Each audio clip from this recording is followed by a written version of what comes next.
500 millones de dólares. Esa es la cifra que moví en 12 años sin que ningún cartel, ningún gobierno y ningún agente de la DEA supiera que detrás de cada transacción, cada empresa fantasma, cada cuenta en Panamá y cada bodega llena de efectivo había una mujer. No un hombre con escoltas y botas piteadas. Una mujer. Yo, Griselda Cárdenas. La que firmaba con nombre de hombre. La que hablaba por teléfono con voz neutra. La que nunca apareció en una foto, en un expediente, en una lista de objetivos. Durante 12 años fui invisible, porque en ese mundo nadie busca lo que no cree que existe. Y esa ceguera me hizo la lavadora de dinero más eficiente de toda la historia del crimen organizado mexicano. No lo digo con orgullo. Lo digo porque es la verdad. Y la verdad es lo único que me queda ahora que todo lo demás se fue. Nací en Monterrey, Nuevo León, en una familia que no era pobre, pero tampoco tenía para desperdiciar. Mi padre se llamaba Aurelio Cárdenas y era contador público. Contador de verdad, de los que llevan libros de empresas medianas, pagan sus impuestos y llegan a casa a las 7 de la noche con el maletín gastado y los zapatos limpios.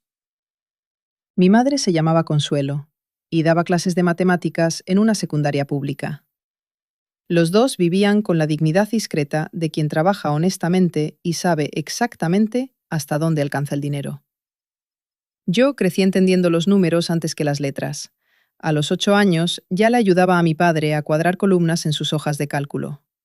A los 12 manejaba Excel mejor que sus clientes. A los 15 entendía la diferencia entre un balance general y un estado de resultados.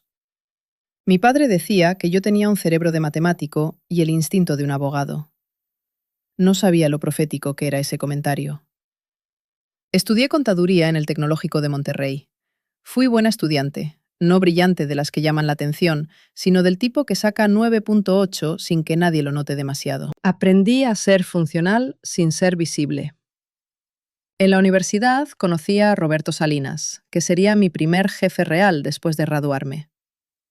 Roberto llevaba las finanzas de 3 empresas constructoras en Nuevo León y buscaba a alguien joven, confiable y discreta para manejar la contabilidad de nivel medio.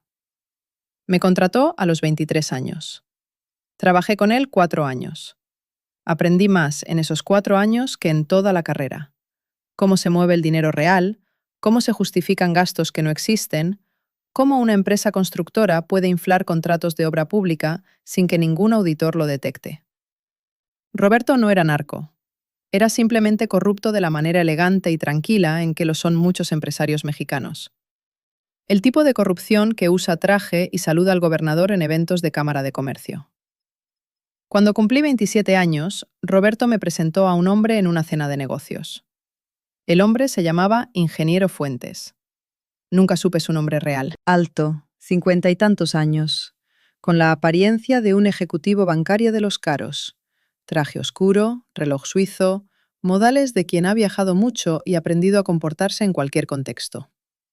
Me saludó de mano, me preguntó sobre mi trabajo, escuchó mis respuestas con una atención que pocas personas te dan.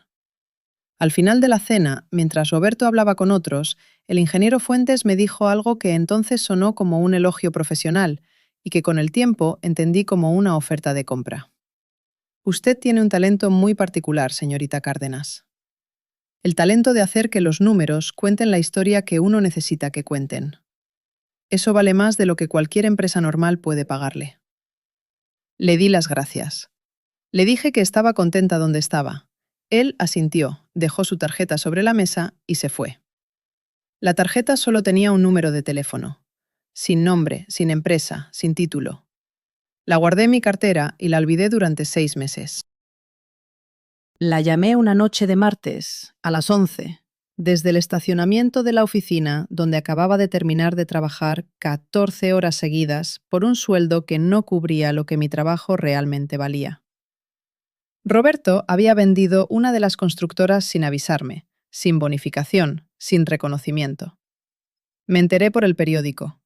Saqué la tarjeta del ingeniero Fuentes, la miré un rato y marqué. Contestó al segundo timbre. como si hubiera estado esperando.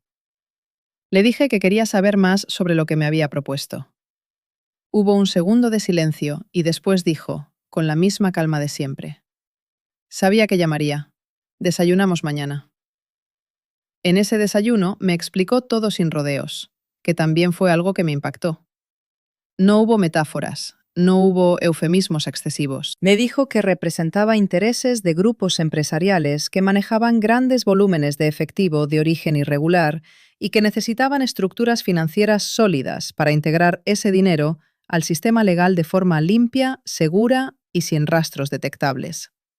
Me dijo que mi perfil era perfecto: mujer, contadora certificada, sin antecedentes, sin vínculos conocidos con nadie del mundo que él representaba, y con la inteligencia técnica para construir estructuras financieras complejas. Me dijo que trabajaría desde las sombras totales, que nadie sabría mi nombre, que mi seguridad dependía precisamente de eso. Le pregunté cuánto pagaban. Me dijo una cifra mensual que era 10 veces mi sueldo actual, más bonificaciones por operación exitosa. Le pregunté qué tan irregulares eran esos intereses empresariales que representaba. Me miró directo a los ojos y respondió: lo suficientemente irregulares para que usted necesite olvidar esta conversación si decide no aceptar. Y lo suficientemente estructurados para que usted viva mejor que el 99% de los contadores de este país si acepta.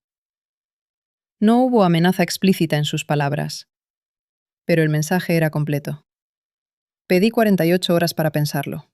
Me las dio.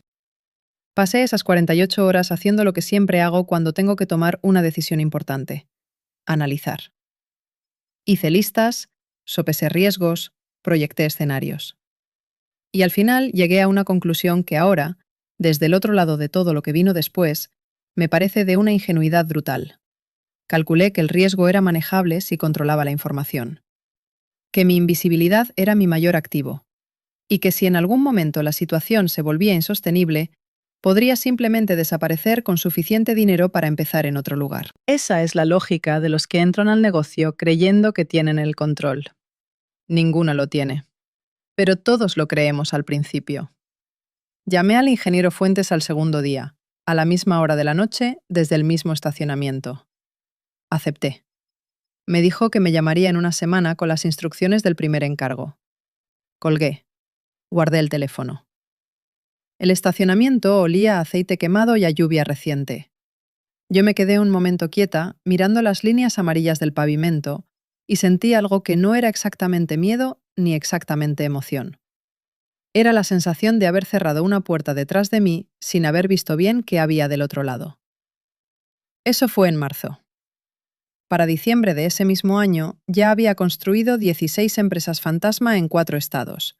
Había abierto 32 cuentas bancarias con identidades distintas y había lavado los primeros 22 millones de dólares con una eficiencia que dejó al ingeniero Fuentes sin palabras. Me dijo en nuestra reunión de fin de año que nunca había visto a nadie aprender tan rápido. Yo le dije que era porque los números no mienten, y si sabes hablarles, te dicen exactamente cómo esconder la verdad.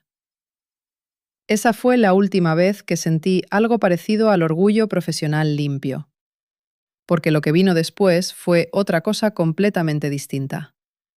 Y ninguna lista de pros y contras, ningún análisis frío, ningún cálculo de riesgo me había preparado para ello.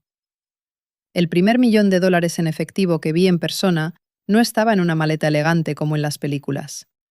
Estaba en cajas de cartón de detergente, apiladas en una bodega de Apodaca, Nuevo León, oliendo a humedad y a papel viejo. Eran billetes de 20, de 50, de $100, mezclados sin orden, algunos arrugados, algunos con manchas que preferían no identificar. El hombre que me llevó ahí era uno de los contactos del ingeniero Fuentes, un tipo fornido al que llamaban el químico, no porque supiera de química, sino porque mezclaba negocios con la misma frialdad de quien combina reactivos en un laboratorio. Me miró mientras yo recorría las cajas con los ojos y me preguntó si me sentía bien. Le dije que sí. Mentí. Por dentro, el corazón me golpeaba tan fuerte que pensé que él podía escucharlo. Pero no mostré nada. Esa fue mi primera lección real del negocio. La cara es tu herramienta más valiosa. Más que cualquier estructura financiera, más que cualquier cuenta offshore. Si tu cara dice miedo, eres vulnerable. Si tu cara no dice nada, eres poder. Aprendí a no decir nada con la cara desde esa primera bodega en Apodaca. El trabajo concreto de esos primeros meses era construir lo que en el negocio llaman la capa de entrada, el primer nivel del lavado donde el dinero sucio toca por primera vez el sistema formal. La técnica más básica es la estructuración. Dividir grandes sumas en depósitos pequeños, por debajo de los umbrales que disparan reportes automáticos en los bancos. $10.000 en Estados Unidos, 8.000 en México, dependiendo del banco. Yo manejaba eso con una red de personas físicas, gente normal reclutada sin que supieran exactamente para quién trabajaban, que depositaban cantidades menores en cuentas distintas, siguiendo un calendario que yo diseñaba con precisión quirúrgica. Los llamábamos pitufos, aunque yo nunca usé ese término en voz alta porque me parecía frívolo para algo que requería tanta concentración técnica. Pero la estructuración básica era solo el primer piso. Lo que me distinguió desde el principio, lo que hizo que el ingeniero Fuentes me subiera de nivel en menos de 6 meses, fue mi capacidad para construir arquitecturas financieras de múltiples capas. Empresas que le vendían servicios a otras empresas que a su vez eran socias de otras empresas, todas con contabilidad real, con empleados reales en algunos casos, con contratos firmados ante notario. Dinero que entraba como inversión extranjera desde sociedades en Panamá y en las Islas Caimán, que yo misma había constituido con ayuda de un abogado en Ciudad de Panamá que nunca conocí en persona, solo por correo electrónico cifrado. Dinero que salía como utilidades legítimas, pagando impuestos, generando historial crediticio limpio. A los 8 meses de haber empezado, el ingeniero Fuentes me citó en un hotel de Monterrey, uno de los buenos, de esos con lobby de mármol y conserjes con guantes blancos. Me recibió en una suite del piso 12 con vista a la ciudad. Había 2 hombres más en la sala que yo no había visto antes. Hombres de mirada dura, bien vestidos, con esa quietud particular de quien está acostumbrado a que las habitaciones se callen cuando entra. El ingeniero me presentó con un nombre que no era el mío, una identidad que él mismo había construido para mí. La contadora. Sin apellido, sin cara pública, sin más referencia que un número de contacto cifrado. Me dijo que, a partir de ese momento, iba a trabajar para estructuras más grandes, con volúmenes más altos, y que esos 2 hombres eran los nuevos puntos de contacto. Uno de los hombres me extendió la mano. Manos grandes, cicatriz en el dorso de la derecha. Me dijo que me llamara don Humberto. El otro no dijo su nombre esa noche, solo me estudió con los ojos durante toda la reunión como si estuviera memorizando cada detalle. Supe después, semanas después, que ese silencioso era el enlace financiero de una de las organizaciones más grandes del norte del país. Que su silencio en esa reunión era una evaluación. Que si algo en mí no le hubiera convencido, yo no habría salido del hotel de la misma forma en que entré. Salí caminando, por si sirve saberlo. Los siguientes 2 años fueron una expansión que no tiene otra palabra que describirla. El volumen de dinero que pasaba por mis estructuras se multiplicó cada trimestre. Empecé a trabajar simultáneamente para 3 organizaciones distintas, con estructuras completamente separadas, con identidades operativas diferentes para cada una, con canales de comunicación que nunca se cruzaban. Ese era mi valor agregado real, la compartimentación perfecta. Cada cartel creía que era mi único cliente. Ninguno sabía de los otros. Yo era la única que tenía el mapa completo, y guardarlo en la cabeza, sin escribirlo en ningún lugar, era tanto mi mayor fortaleza como mi mayor condena. Para mantener ese nivel de separación, desarrollé una disciplina mental que con el tiempo se volvió obsesiva. Usaba identidades distintas para cada cliente, no solo nombres, sino comportamientos, formas de hablar, referencias culturales. Cuando operaba para el Grupo del Norte, era puntual hasta el segundo. Comunicación escueta, sin adornos. Cuando operaba para el Grupo del Pacífico, era más flexible en los tiempos, más conversacional, porque esa cultura de negocios lo requería. Cuando operaba para el tercer grupo, una organización más nueva y más nerviosa, era deliberadamente más lenta y metódica, porque la velocidad los ponía ansiosos y los errores nerviosos cuestan más que los errores lentos. Cada perfil era una actuación sostenida, y yo la sostenía sin fisuras durante meses. El dinero que llegaba a mis cuentas personales lo manejé con la misma lógica que aplicaba al dinero ajeno. Nunca gasté de forma visible. Compré un departamento en San Pedro Garza García a nombre de una sociedad civil. Compré otro en Ciudad de México con el mismo mecanismo. Vivía bien, pero no ostentosamente. El mismo principio que había aprendido desde el principio. Ropa buena, pero no de lujo evidente. Coche de precio medio. Sin joyas llamativas, sin viajes publicados en redes sociales, sin vida social que generara preguntas. Era la mujer más invisible del vecindario más caro de Monterrey. Fue durante el segundo año cuando tuve mi primer contacto directo con la violencia del negocio. No como ejecutora, sino como testigo de lo que pasaba cuando las cuentas no cuadraban. El químico, mi primer contacto operativo, cometió un error. No fue un error mío, fue suyo. Mezcló fondos de dos organizaciones distintas en una misma estructura sin avisarme. Cuando lo detecté, ya era tarde para deshacerlo limpiamente. Tuve que construir una solución de emergencia en 48 horas, redirigir flujos, crear 3 empresas nuevas en tiempo récord, pagar sobornos urgentes a 2 funcionarios bancarios para que ciertos registros desaparecieran antes de que llegara una auditoría rutinaria que de pronto se volvió urgente. Resolví el problema. El dinero quedó limpio. Nadie detectó nada. Pero el químico había puesto en riesgo a 2 clientes simultáneamente con su descuido. Eso, en este negocio, tiene consecuencias que no se negocian. 3 semanas después de ese incidente, lo encontraron en una carretera entre Linares y Montemorelos, encintado. Señales de que el proceso había sido largo antes del final. Lo vi en las noticias de las 11 de la noche desde el sillón de mi departamento en San Pedro, con una copa de vino en la mano. Apagué la televisión. Terminé el vino. Me fui a dormir. No dormí. Estuve 3 horas mirando el techo, procesando lo que eso significaba en términos prácticos para mi propia posición. No fue tristeza lo que sentí, o si lo fue, era una tristeza tan enterrada bajo capas de análisis frío que no llegó a la superficie. Lo que sí llegó fue una claridad nueva. Yo era tan prescindible como el químico, en el momento en que cometiera un error de ese calibre. La diferencia era que yo no cometía errores de ese calibre, porque mi sistema estaba construido precisamente para que errores de ese tipo fueran imposibles. Esa certeza me tranquilizó más de lo que debería haberme tranquilizado. Pero así funcionaba mi cabeza en ese entonces. El cuarto cartel llegó por recomendación. Alguien, nunca supe quién exactamente, habló de la contadora con una organización de la zona del Golfo que buscaba sofisticar sus operaciones financieras. Me llegó el contacto a través de un canal nuevo, un intermediario diferente, con protocolos distintos. La primera reunión fue en Tampico, en una casa normal de colonia residencial, con jardín y perro y todo.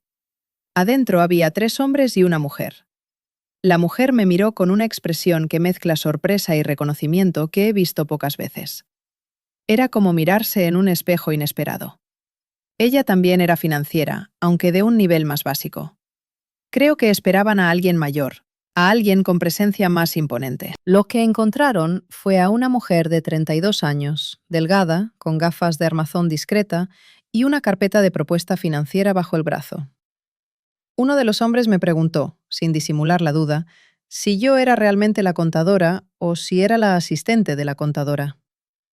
Le respondí sin cambiar el tono. Si en 30 minutos no están convencidos de que soy quien dicen que soy, me voy y buscan a alguien más. Silencio. Saqué la carpeta. Empecé la presentación. A los 20 minutos, el mismo hombre que había preguntado si era la asistente pidió papel y pluma para tomar notas. Esa fue mi respuesta. 4 cárteles simultáneos. 500 millones en 12 años. Y en ningún momento, en ninguna reunión, en ningún expediente, en ninguna investigación, apareció el nombre de Griselda Cárdenas. Solo la contadora. Un fantasma con habilidades concretas y tarifa clara. Un fantasma que resultó ser mujer en un mundo que nunca contempló esa posibilidad. Y esa imposibilidad fue mi armadura perfecta durante más tiempo del que merecía durar. Pero la armadura tiene costuras. Y las costuras, con el tiempo y con suficiente presión, ceden. Lavé 500 millones sin mancharme los dedos de sangre, pero eso no significa que no la oliera. El dinero siempre llega impregnado. En las oficinas donde yo trabajaba, el olor no era a pólvora ni a muerte. Era a tinta, a papel húmedo, a aire acondicionado que trataba de esconder lo que venía pegado a cada fajo de billetes. Yo lo sabía. Lo sabía cada vez que contaba millones que habían pasado por manos que empuñaron un cuerno de chivo unas horas antes. En cada depósito había ecos de plomo. El horror, con el tiempo, se volvió parte del fondo, como ese zumbido eléctrico que escuchas en las noches de hotel cuando todo está en silencio. Vivía entre dos mundos. En el día, reuniones con empresarios reales, notarios, funcionarios bancarios, presentaciones de PowerPoint llenas de gráficas color verde y azul. En la noche, llamadas encriptadas. Instrucciones desde teléfonos de prepago que nunca repetía más de una vez. Revisaba balances con la misma calma con la que revisaba reportes de muertes. Nunca mezclaba emociones, porque eso era debilidad. Pero las debilidades siempre encuentran forma de colarse. Una tarde, mientras revisaba en la computadora los estados financieros de una de mis empresas fachada, me llegó un correo cifrado del ingeniero Fuentes. Solo decía: urgente, reunión en persona, no falles. Me citó en Guadalajara, en una torre privada con vista al centro. Cuando llegué, había 5 personas que nunca había visto. En el centro, una computadora conectada por videollamada. Del otro lado, la cara del hombre al que todos llamaban el licenciado, el segundo al mando de un cartel del Pacífico. No era común que un operador financiero como yo hablara directamente con gente de ese nivel. Entendí que algo no estaba bien. Habló sin rodeos. Había una fuga. Alguien filtró información a los federales. Las transacciones de una de mis empresas, Pantalla, coincidían con depósitos incautados en una operación en Colima. «Tú diseñaste eso», dijo el licenciado. «Explícame por qué está en nuestros radares». Lo decía con voz tranquila, pero en esos mundos la tranquilidad es la antesala de la violencia. No alcancé ni a respirar antes de responder. Fue un fraude bancario, no nuestro. La cuenta falsa tiene la misma clave interbancaria porque algún hijo de puta copió el patrón. Puedo probarlo. Mentí. No tenía pruebas. Pero tenía algo mejor. El instinto que te salva la vida en 3 segundos. Pidió que revisara todo y le mandara un informe esa noche. Me despidieron sin amenazas explícitas. Sabía que si el informe no los convencía, el siguiente correo sería mi obituario.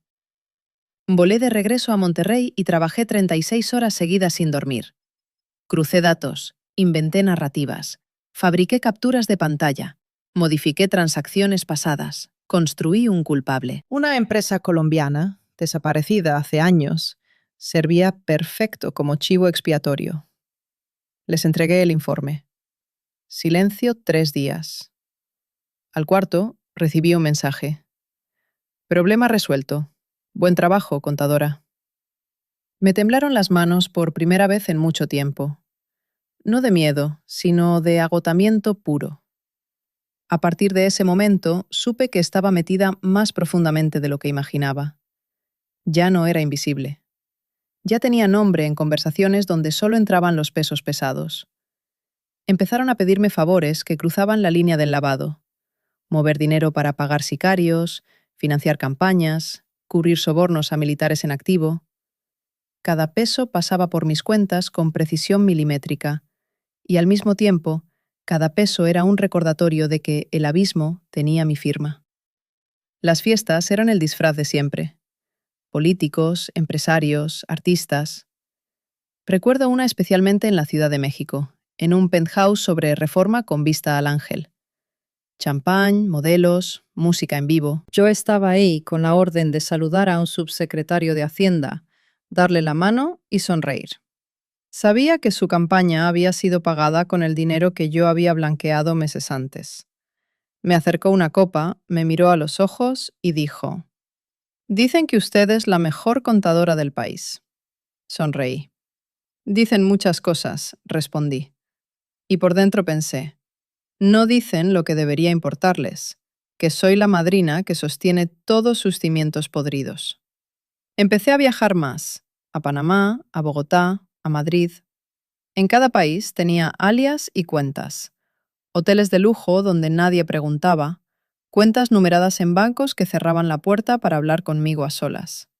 Había noches en que cenaba con diplomáticos extranjeros que me trataban como mujer de negocio respetable y amanecía revisando correos donde se detallaban rutas de cargamentos, salidas de barcos, transferencias camufladas como exportaciones de café o banano. Todo funcionaba como un reloj. Y cuando todo funciona demasiado bien en ese mundo, significa que el reloj está marcando el minuto antes de la explosión. Una de esas explosiones se llamó Mario Arce, un político local de Tamaulipas vinculado informalmente con mis clientes del Golfo.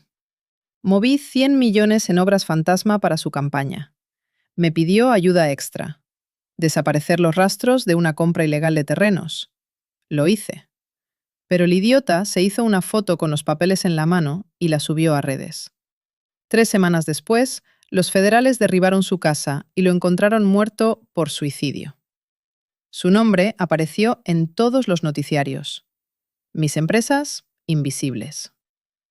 Pero detrás del silencio público hubo ruido interno. Pánico en la organización, paranoia, mensajes cruzados.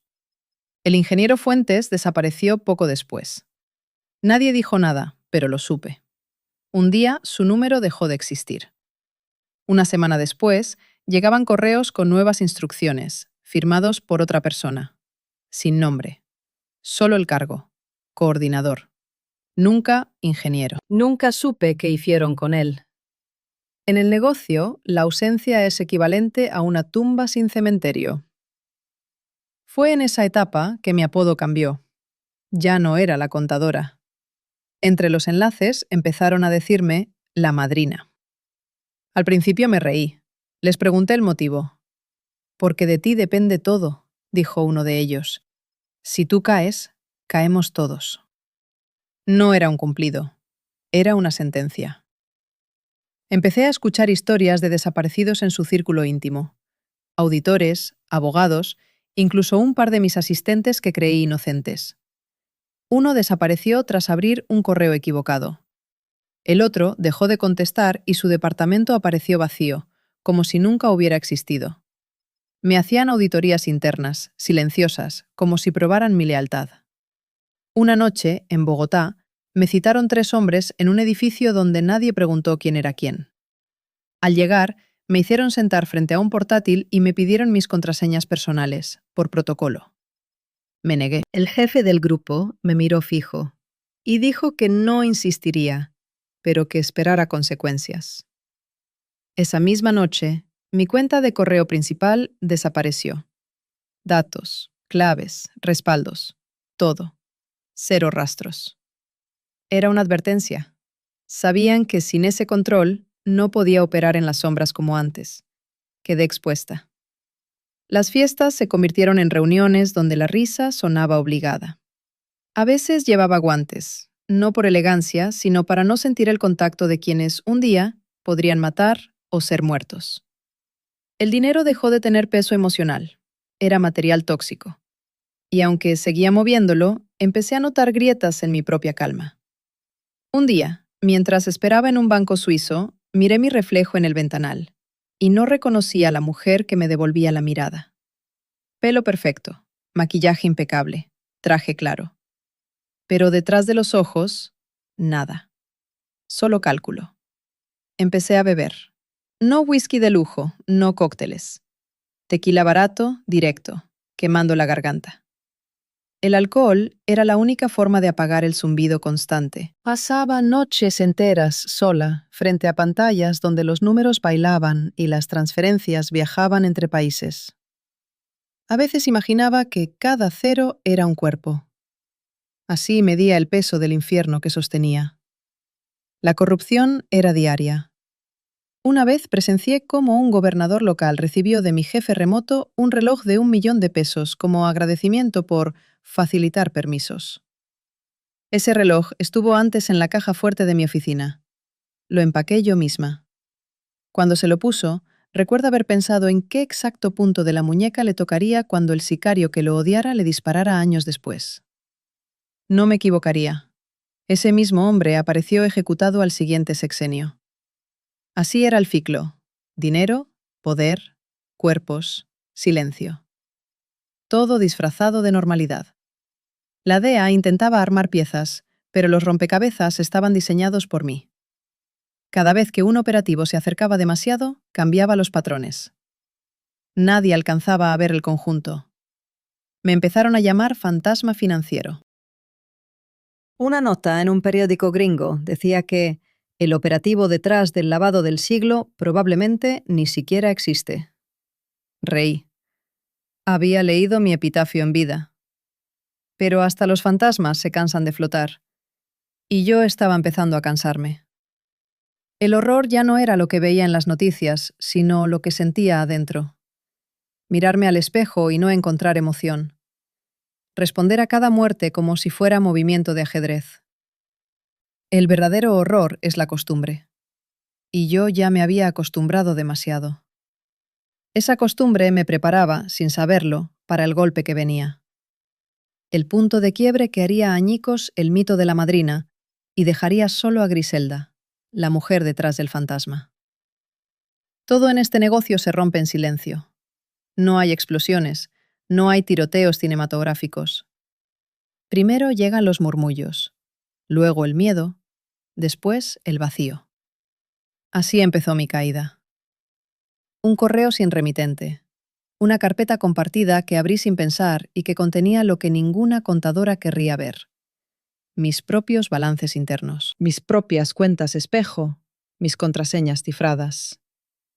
Alguien, desde adentro, tenía acceso a todo lo que me hacía intocable. El archivo se llamaba Madre. Supe de inmediato quién había podido hacerlo. Solo una persona conocía mis estructuras completas: el nuevo coordinador, esa sombra que sustituyó al ingeniero Fuentes. Y si alguien más tenía esa información, esa sombra ya trabajaba para otro bando. Llamé a todos mis números de emergencia. Ninguno contestó. Ni bancos, ni abogados, ni intermediarios. Era como si de pronto todo el sistema que había construido desapareciera. Las cuentas seguían existiendo, sí, pero las claves ya no eran mías. Fui borrada de mi propio circuito. El poder, el verdadero poder, no está en el dinero ni en las armas. Está en el acceso. Y me lo habían quitado en una noche. El primer intento de ajuste llegó 3 días después. Estaba en un hotel de Panamá revisando movimientos cuando el guardia del piso me avisó que había un visitante. Dijo que era mi asistente personal. No tenía asistente. Le pedí que lo entretuviera mientras salía por el pasillo de servicio. Cuando crucé hacia la escalera de emergencia, escuché el ascensor detenerse en mi piso. 2 hombres salieron. No los vi, pero reconocí el sonido de las botas que usan los que han pisado media selva. Pesadas, firmes, sin prisa. Bajé los escalones descalza, sin respiración siquiera, pensando en cada huella que podía dejar. Salí al callejón trasero y tomé un taxi en la primera esquina. No dejé equipaje, computadora, papeles. Todo quedó allá. Quemado, supongo. Esa noche dormí en una habitación de una pensión barata, con cucarachas en las paredes y aire caliente, pero con la sensación de estar viva por centímetros. Lloré por primera vez en muchos años. No de culpa. Lloré de frustración. Por darme cuenta que había perdido lo único que me mantenía a salvo: la invisibilidad. Traté de contactar al licenciado, el del Cartel del Pacífico. Ningún canal respondió. Después me enteré por un aliado que él también había desaparecido. Decían que lo habían levantado los mismos con los que había pactado. Así, sin drama, sin justicia. Solo otro engrane menos en la máquina. Ahí entendí que las alianzas dentro del narco son contratos con fecha de caducidad y sin cláusula de salida. Se terminan en cuanto cambian los números. Y mis números ya no cuadraban para nadie. Pasé semanas escondida, moviéndome entre ciudades y países con pasaportes falsos. Colombia, Costa Rica, El Salvador. Cada frontera era una ruleta rusa. En una de esas noches en tránsito, me contactó alguien que se presentó como el notario. Voz tranquila, sin acento identificable. Dijo que representaba a los mismos de antes y que había un interés en resolver mi situación de manera civilizada. Entendí el mensaje. Querían negociar mi silencio antes de que decidiera hablar. Acepté reunirme. No porque confiara, sino porque necesitaba verles la cara antes de decidir si huía o me moría. La cita fue en un café de Tegucigalpa. Llegó un hombre que no conocía. Traje gris, maletín. Pidió café negro, sin azúcar. Me ofreció un trato. Devolverme parte de mis propios fondos, 20 millones, lavados y fuera del radar, a cambio de firmar un documento de confidencialidad y entregar las claves cifradas restantes. Lo escuché hasta el final. Cuando terminó, le dije que haría algo mejor. Voy a desaparecer, y si alguien vuelve a buscarme, no firmo, hablo. Se le tensó la mandíbula. El trato se cerró en ese instante. No había trato. 2 noches después, un coche sin placas me siguió desde el hotel hasta un puente. Frené, bajé y crucé el puente caminando. Dejé mi bolso en medio de la carretera. Desde abajo, el ruido de un río sucio, espeso, que olía a basura. Pensé en tirarme. No para morir, sino para perderlos. Salté. Caí entre ramas y piedras. Me lastimé un hombro, pero sobreviví. Cuando subí a la orilla contraria, el coche ya no estaba. Esa fue la vez que más cerca estuve de desaparecer para siempre. En los días siguientes ya no confiaba en nadie. Usaba chips nuevos cada 12 horas. No dormía más de 3 horas al día. Empecé a hablar conmigo misma. A veces, en los espejos sucios de los moteles, repetía mi nombre de nacimiento en voz baja, solo para asegurarme de seguir existiendo. Griselda Cárdenas. Me sonaba ajeno, como si fuera el nombre de una muerta. En medio de esa paranoia, me llegó un correo desde una dirección imposible, la del ingeniero Fuentes, el fantasma que había desaparecido años atrás. El asunto decía: no todos los muertos están muertos. En el cuerpo 3 palabras: lo que sabes, mata. No respondí. No era estúpida, pero la curiosidad me empezó a taladrar. Si era él, significaba que había sobrevivido, y estaba tratando de advertirme que la red que ahora me cazaba era una estructura nueva, un monstruo nacido del mismo sistema que yo ayudé a crear. Si no era él, era alguien más inteligente que sabía cómo manipularme. En ambos casos, el resultado era el mismo: permanecer callada. Me moví hacia el sur. Crucé a Ecuador con papeles falsos. En Quito, arrendada en un departamento viejo, me dediqué a observar desde la ventana a la gente normal. Niños, parejas, vendedores ambulantes. No podía entender cómo podían vivir sin miedo. Una tarde vi a una madre regañar a su hija por perder el cambio del pan y tuve un pensamiento que me atravesó como bala. Yo le robé a personas como ella por años. No con pistola, sino con inteligencia. Transformando sangre en cifras, cadáveres en balances, miedo en rentabilidad. Fue la primera vez que sentí verdadera culpa. Pero la culpa llegó tarde. Porque una noche, mientras revisaba un canal cifrado que creía cerrado, vi una alerta de rastreo activa. Alguien estaba triangulando mi conexión. Desconecté el módem, rompí el chip, empaqué mi mochila. Cuando abrí la puerta del pasillo, escuché pasos rápidos subiendo por la escalera.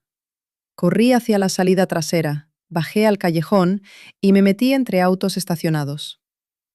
Alcancé a ver 3 sombras revisando los números del edificio. No me buscaron arriba. No soy creyente, pero esa noche, si algo me salvó, no fue la suerte. Fue el instinto de animal acorralado. Desde entonces dejé de usar mi nombre, cualquier nombre. Ya no firmaba nada, no hablaba con nadie más de 20 segundos. Mis cuentas, mis empresas, mis identidades, todas desconectadas. Y aún así seguían buscándome. Entendí que ya no querían el dinero ni los códigos.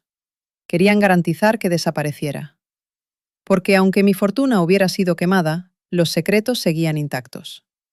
Los balances internos, los nombres de los banqueros, los políticos que cobraban por lavar sus propias campañas. Todo seguía aquí, en mi cabeza. Y esa cabeza era el riesgo. El punto de quiebre fue cuando mataron a Miriam, mi única amiga real. Ella no tenía nada que ver. Era periodista de investigación, pero no sabía quién era yo realmente.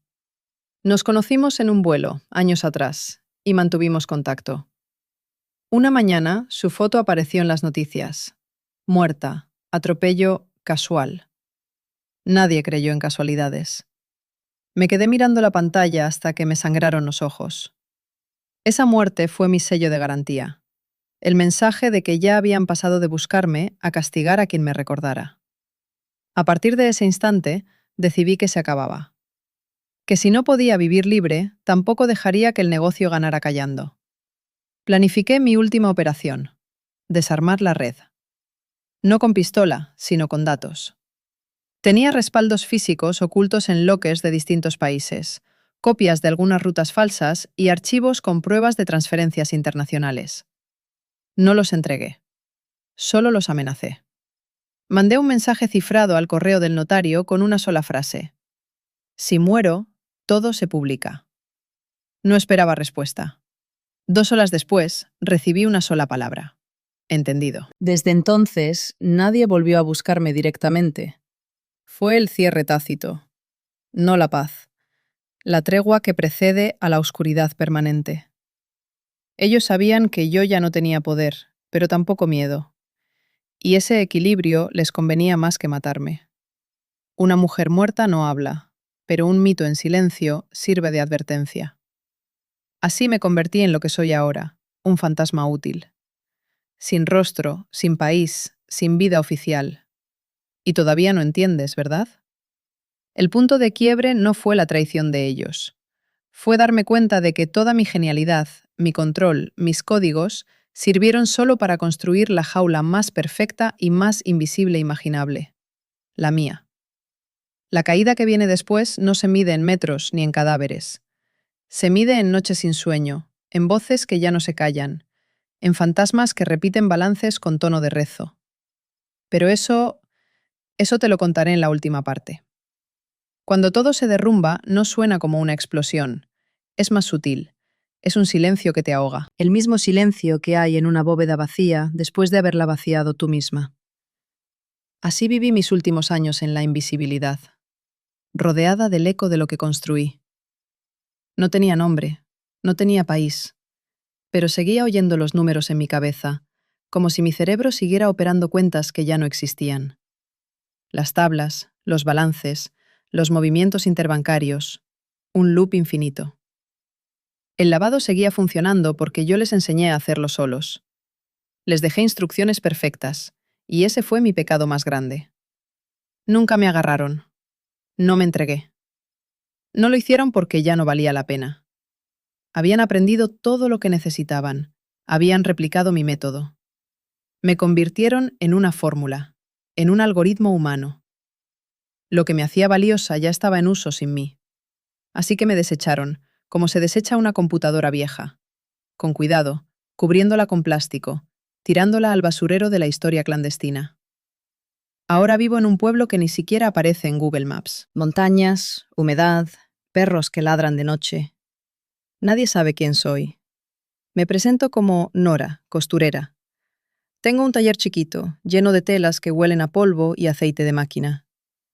Coso uniformes para una escuela rural. La maestra me paga en efectivo, sin recibo, sin preguntar. A veces la veo contar los billetes con las dos manos y pienso en los millones que solía mover con un clic. Me parece otro universo. Y sin embargo, cada vez que oigo el sonido de la caja registradora del almacén, algo dentro de mí se tensa. Los números nunca me soltaron. Hay noches en que no duermo. Me levanto y escribo en papeles viejos. Nombres que no voy a decir, cifras, rutas, fechas. No porque quiera denunciar, sino porque no sé vivir sin cuadrar balances. A veces quemo los papeles al amanecer. Me gusta ver cómo los ceros se vuelven cenizas. Tal vez eso sea lo más cercano a un perdón que puedo obtener. Recuerdo una frase que el ingeniero Fuentes me dijo aquel primer día. El dinero no se limpia, se disfraza. Me tomó 20 años entender que lo mismo pasa con el alma. No te deshaces de la culpa. Solo la cubres de capas de rutina hasta que parece otra cosa. Pero el olor se queda. Lo llevo pegado a la piel como el perfume agrio de los billetes viejos que pasaban por mis manos. Un día, hace unos meses, un periodista extranjero llegó al pueblo. Decía buscar historias sobre mujeres latinoamericanas. No sé si era coincidencia o si me rastrearon. Me preguntó si yo había escuchado hablar de una tal Madrina, una contadora mística que lavó dinero para medio continente. Le dije que sí, que la había leído, que era una leyenda. Me miró curioso. ¿Usted cree que todavía vive?, sonrió. No respondí. Se fue. Desde entonces vivo con miedo otra vez. No por morir, sino por volver a existir. Porque la peor condena no fue perder el dinero, fue recuperar la humanidad. Cuando dejas de mover millones y te quedas sola con tu conciencia, el ruido que hace es insoportable. Los rostros que ignoraste, los muertos que hiciste invisibles, todos se te sientan al lado cuando apagas la luz. A veces me pregunto si me volví loca, o si siempre lo estuve y no lo sabía. El año pasado decidí dejar un testimonio. No judicial, no para la prensa, para quien venga después. Lo guardé en una memoria cifrada, enterrada lejos, junto a la raíz de un árbol marcado con una cruz de hilo rojo. Si alguna vez alguien la encuentra, leerá mi voz, sin filtros. Leerá cómo se lavan 500 millones de dólares sin que nadie note que la mano que firmó todo tenía uñas pintadas de color vino.